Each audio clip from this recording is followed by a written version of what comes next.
நாயும் வெள்ளாடும் ஒன்று சேர முடியாது என கூறியிருந்த அதிமுக பொதுச் செயலாளர் எடப்பாடி பழனிசாமிக்கு முன்னாள் முதல்வர் ஓ பன்னீர்செல்வம் பதிலடி கொடுத்துள்ளார். சென்னை காமராஜர் சாலையில் உள்ள மாநில உயர்கல்வி மன்ற வளாகத்தில் ஜெயலலிதா சிலைக்கு OPS மரியாதை செலுத்தினார்.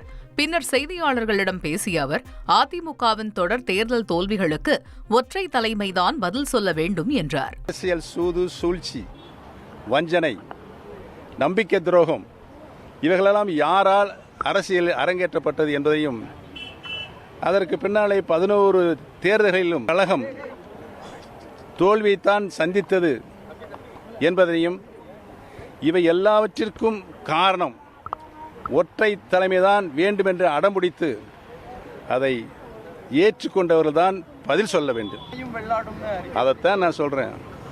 அவரவர்கள் இதயங்களில் இருக்கின்ற மனச்சாட்சி இல்லாமல் பேசுகின்றவர்கள் எதை வேணாலும் பேசிக்கொள்ளலாம்.